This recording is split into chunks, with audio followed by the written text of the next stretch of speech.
During the Middle Ages, everything in a woman's life ultimately led to marriage. Once married, the importance of fidelity was directly related to the woman's honor and her acknowledgement of her husband's control of her sexuality. These notwithstanding, a few women were able to use sex as a weapon to unite empires, forge alliances, and alter the balance of power in the medieval world. Today's episode narrates the stories of 7 historical women who were literally magical at sex and used that to exercise enormous influence over some of the most powerful men that ever lived.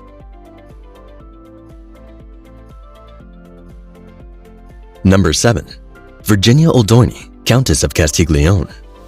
Virginia Oldoni was an Italian socialite who achieved notoriety as the favorite mistress of Emperor Napoleon III of France. Virginia was born in March 1837 in Florence, Tuscany, to a family of minor Italian nobility. From her teenage years, her sexual intelligence had become clearly noticeable. At age 17, she was married to Francesco Verassis, Count of Castiglione, a much older man. During that time, Italy was made up of many independent states, of which only Sardinia was ruled by an Italian, King Victor Emmanuel II. Victor Emmanuel championed the movement towards Italian unification and liberation of other Italian states from foreign control. Virginia's cousin, Camillo Cavour, was King Victor Emmanuel's prime minister. 1 year into her marriage, Cavour decided that it would be a lot more convenient for Virginia to deploy her sexual genius to the benefit of her country. In 1855, while on the king's mission to solicit French support for Italian unification, Cavour traveled to Paris with 18-year-old Virginia, who was asked to use whatever means necessary to further the course of Italian unification with the 48-year-old French Emperor Napoleon III. Virginia's entanglements with Napoleon resulted in the mobilization of French troops to fight in the Italian War of Independence. Upon her return to Italy, she became romantically involved with King Victor Emmanuel, who enjoyed the fling so much that he nicknamed her Nini. But Napoleon needed more of her. She soon returned to France and became the official mistress of the French emperor. Virginia was known for her beauty and her flamboyant entrances in elaborate dresses at the imperial court. Within 2 years, she had become a prominent member of the French court and fully integrated herself into the social circles of European royalty. With the volatile political climate in Europe at the time, Virginia became a key player in European diplomacy and attended many peace talks and conferences, during which she met and allegedly had brief sexual encounters with Otto von Bismarck, Chancellor of Germany, Adolf Thiers, who later became President of France, and a banker of the Rothschilds family. When Virginia's affair with Napoleon ended in 1857, she returned to Florence. She had contributed enormously to the unification of Italy. 4 years later, the Kingdom of Italy was proclaimed. However, Virginia had taken a deep liking to French fashion and way of life. She later moved back and settled permanently in Paris. In 1871, France suffered a devastating defeat in the Franco-Prussian War, during which Napoleon himself was taken prisoner. French politicians and allies were worried about the Prussian occupation of Paris, but preventing it was a task that no European diplomat or monarch could accomplish. Virginia, then a resident of Paris, held a secret meeting with the German Chancellor, Otto von Bismarck, and unsurprisingly, she was able to convince him to keep his troops out of the city. So, in case you've been wondering why Prussia would defeat and invade France, but stay away from the French capital, the answer is simple. Battles can also be won in bed.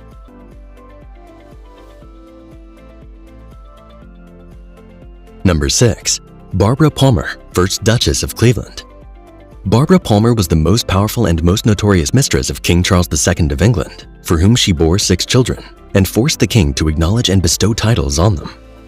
Barbara's father died in the First English Civil War of 1643, when Barbara was only 2 years old, leaving Barbara and her mother penniless. Tall with masses of brunette hair and alabaster skin, Barbara grew to become one of the most beautiful noblewomen in England. At 18, she married Roger Palmer, whose father was a gentleman of the king's bedchamber. That following year, Barbara became the king's mistress. She immediately had the king title her husband the Earl of Castlemaine. Throughout her tenure as royal mistress, Barbara's influence was so significant that she was referred to as the Uncrowned Queen and was known to assert her influence with the king over the actual queen, Catherine of Braganza. She was highly involved in politics and wielded considerable power over the king's privy council. She even ordered the firing of the Lord Chancellor Edward Hyde. On his dismissal in August 1667, Barbara publicly mocked him, but Hyde politely reminded her that she too would be old one day. She became so powerful that she would collect bribes from Spanish and French diplomats with the promise to influence royal decisions in diplomatic matters. When she converted from Anglicism to Roman Catholicism, nobles considered it a slap on the king's face. But the king treated the matter lightly, saying that he was interested in ladies' bodies and not their souls. The king acknowledged paternity and ennobled the 5 children she bore him. King Charles did not believe he fathered the youngest. Still, she coerced him into legally owning paternity, which he eventually did. The child was allegedly sired by her mother's ex-lover, John Churchill, Duke of Marlborough. In 1670, Charles titled her Baroness of Nonsuch, granting her ownership of Nonsuch Palace, the royal palace built by King Henry VIII, and also ownership of Phoenix Park in Dublin. Even when Barbara's husband divorced her, she was made Countess of Castlemaine and Duchess of Cleveland in her own right. At this time, the king's mistress had literally accumulated more royal titles than the queen. But over time, Barbara became unbearably arrogant, corrupt, and promiscuous, taking multiple young lovers and paying them from the privy purse. In 1673, the king passed the Test Act, banning Catholics from holding public office, thereby casting Barbara aside and giving the position of royal mistress to Louise de Querouaille. Upon Barbara's death in 1709 at age 68, her dukedom was passed to her eldest son, Charles Fitzroy, despite his illegitimacy. Number 5. Diane de Poitiers. Born in January 1500, Diane de Poitiers rose to become one of the most influential people in the kingdom as mistress of the French king Henry II. Diane was born into the French nobility. At age 15, she was married to 54-year-old Louis de Breze, Grand Seneschal of Normandy and a member of the French royal court. Shortly after their marriage, Diane became a lady-in-waiting to Queen Claude of France. After the death of her husband, Diane, 35, engaged in a sexual relationship with 15-year-old Prince Henry, the Queen's second son. Though Henry was married to Catherine de' Medici, he was so fond of Diane that she had to occasionally force him before he would visit the Queen's bedchambers. Being the prince's mistress, Diane was constantly in a power struggle at court with Anne de Pesseleu, the king's chief mistress. When the king banished Diane from the court, Prince Henry decided to leave the court and move in with Diane into her late husband's castle. This resulted in a bitter enmity between the king and his heir, which would not be resolved until 1545, shortly before the king's death. When Henry finally assumed the throne, Diane also had him ban her father's chief mistress, Anne, confiscated her duchy, and bestowed it upon Diane. Diane was also made the Duchess of Valentinoa in 1548.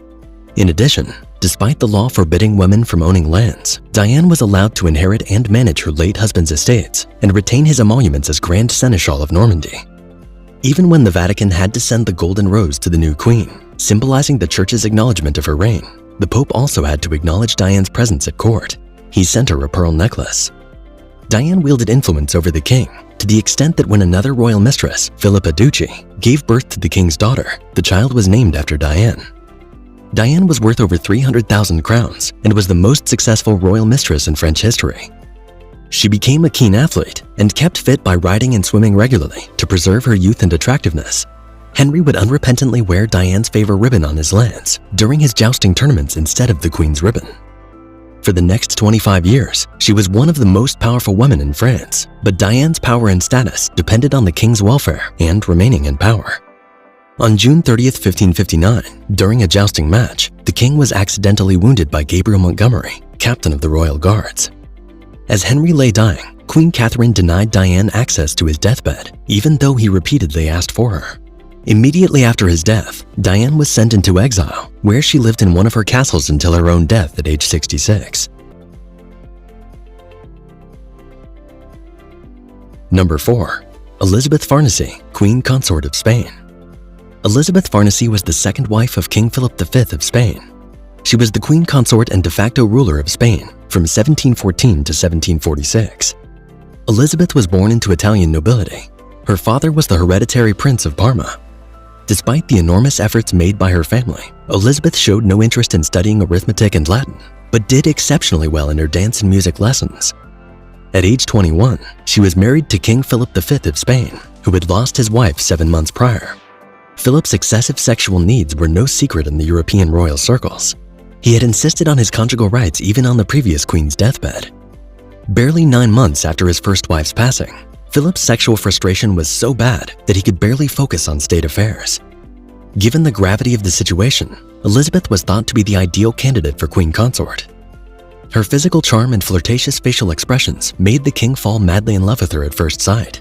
Within weeks of her arrival at court, Philip had become so sexually dependent on her that he abandoned his bedchamber and moved permanently into the Queen's apartment, which was unheard of for a European monarch. At one point, Philip would order his ministers to meet him in Elizabeth's bedchambers, where they would hold meetings and deliberate diplomatic matters. Elizabeth was, therefore, present at all government meetings. At the start, she was just a passive listener. She gradually started participating and eventually became the main speaker, making all major policy decisions while the king just sat and watched with a smile. Philip would spend days and nights on the Queen's bed. Their absence from public visibility and the tremendous decline of formal Spanish etiquette court life soon became apparent, and Spanish nobles blamed Elizabeth for it and also accused her of keeping the king in slavery. While the king blissfully relaxed his head on her thighs, Elizabeth aggressively enforced foreign policies that enabled her home country, Italy, to recover Sardinia and Sicily from Spanish control. Within 5 years of their marriage, Elizabeth was effectively the sole ruler of Spain. However, her reign ended with the death of Philip in July 1746, as her stepson Ferdinand, born to Philip's first wife, succeeded his father to the throne. Elizabeth initially did not agree to surrender the reins of power and openly challenged the new monarch. As a result, she was confined in the palace of La Granja, a small royal castle in the suburbs of Madrid. Number 3. Jean-Antoinette de Pompadour. Antoinette de Pompadour, popularly referred to as Madame de Pompadour, was a French commoner notorious for being the favorite mistress of King Louis XV. She was the daughter of François Poussin, a procurement agent for the French army.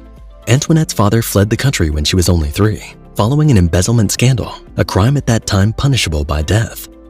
Around the age of 9, Antoinette's mother took her to a fortune teller, Madame de Lebon, who predicted that Antoinette would one day reign over the heart of a king. Consequently, she was nicknamed Rainette, meaning Little Queen, and was groomed to become a royal mistress. At age 19, she was married to Charles Guillaume, a French financier and nobleman. Antoinette's marital status allowed her to attend parties and galas hosted by other Parisian nobles. There she learned the fine art of conversation and interaction in high society. On February 25, 1745, she was invited to attend the masked ball at the Palace of Versailles, during which the king met and publicly declared his affection for Antoinette. Royal courtiers were very disappointed that the king would compromise himself with a commoner. Antoinette immediately annulled her marriage, and within 3 months, she installed herself in court as the royal mistress. Antoinette quickly mastered the highly mannered court etiquette and wielded considerable power and influence. Within 6 months, she was ennobled with the title of Marquis and entrusted the Marquisate of Pompadour. In October 1752, she was elevated to the rank of Duchess.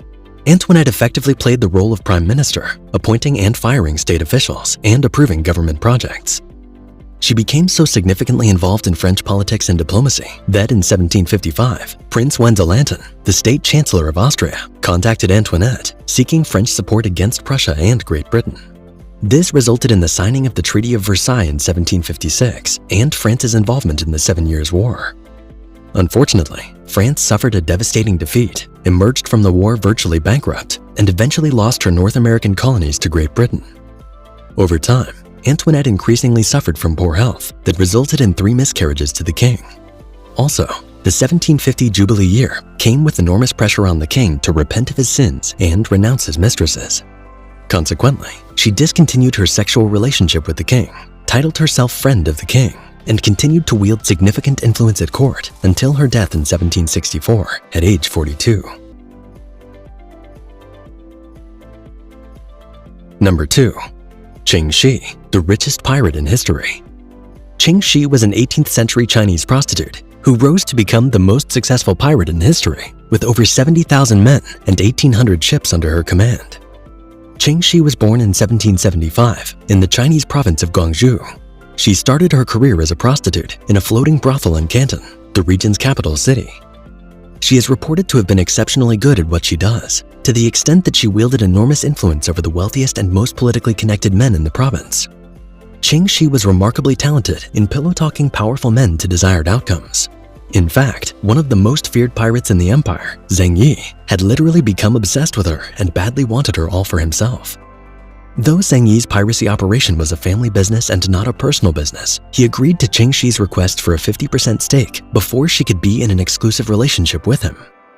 Shortly after their union in 1801, Qing Shi was able to lure other small groups of pirates to create a massive coalition of pirate fleets. The unified alliance, known as the Red Flag Fleet, became a formidable force on the Asian seas, superior in both number and gunpowder to any navy or merchant fleet. When her husband died unexpectedly in 1807, Qing Shi's stepson Zheng Bao assumed his father's position as the leader of the Red Flag Fleets, but Qing Shi also seduced her stepson into a sexual relationship. Zheng Bao was just a nominal leader, as all decisions regarding piracy operations were taken by Qing Shi. When it became evident that Zheng Bao was Qing Shi's puppet, some of her late husband's relatives, led by her late husband's nephew Zheng Bao, started a mutiny. But Qing Shi secretly cajoled Zheng Bao into her bed. The other opposers were at a loss when Zheng Bao suddenly switched sides in favor of Qing Shi. Her opponents then rallied behind a powerful pirate, Guo Padai, who commanded the second largest fleet in the coalition. But Guo Padai also became friends with Qing Shi. By the end of 1807, Qing Shi had assumed complete control of the pirate confederation, with over 70,000 men and 1,800 ships under her command. They sailed into Chinese river towns and coastal villages and looted great wealth. They imposed taxes and beheaded those who tried to challenge their authority. Defaulters were taken to be sold as slaves, together with their women and children. They also invaded government camps, collecting money, looting treasures, and took hostages. Every attempt by the Chinese government to bring Qing Shi and the Pirate Confederation under control met with severe defeat, a massacre of naval officers, and the loss of imperial ships to the pirate fleet. On January 21, 1810, she reached an agreement with the Chinese imperial government. She and her followers were pardoned for their crimes and were allowed to keep all the treasure they had acquired over the years. Qing Shi also demanded that her followers be integrated into the Chinese Royal Navy and that her lover Zheng Bao be given the rank of captain. Qing Shi received a chunk of cash from the imperial government as severance pay. She used the money to set up a brothel. Qing Shi lived the rest of her life a very wealthy and respected woman. She died in 1844 at the age of 69, which was considered a ripe old age in China, as life expectancy was below 40 years at the time. Number 1. Catherine I, Empress of Russia. Catherine I was born in April 1684 as Marta Skaronska in Ringen, a city in present-day Estonia. Her parents were runaway serfs. Her father was a gravedigger. Both parents died of a plague, leaving behind 3-year-old Marta and 3 of her siblings. Marta lived with her aunt for a few years and moved to Marienburg, present-day Latvia, to live with a Lutheran pastor called Gluck. Marta served as a maid in Gluck's household. Marta's presence created a lot of distress for Gluck's wife, as it became apparent that Gluck's son and possibly Gluck himself had become obsessed with Marta. In 1702, during the Great Northern War, Russian forces invaded Marienburg, and Gluck was taken to work as a translator for a Russian diplomat and army general, Boris Sheremetev.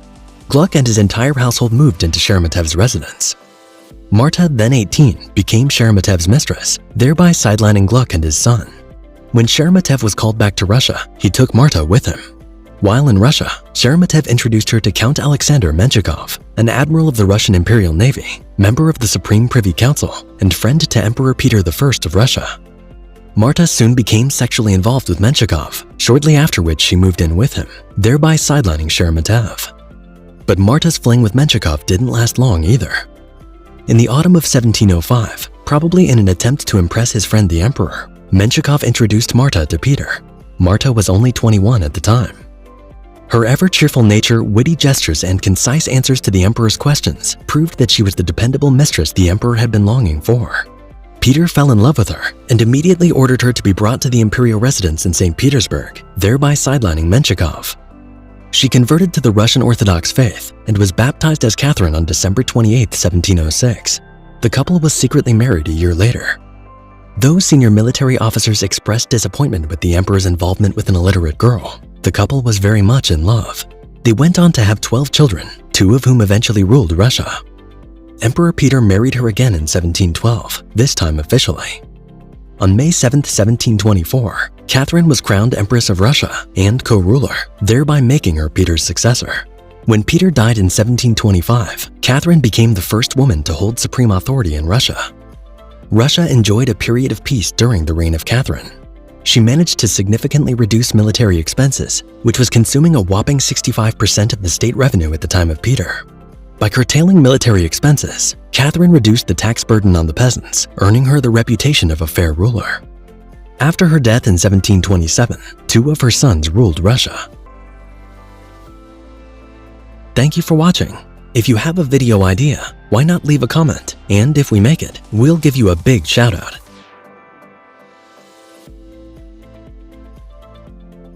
And please do not forget to subscribe to our channel and hit the notification bell for more videos on crime stories, notorious outlaws, and historical scandals.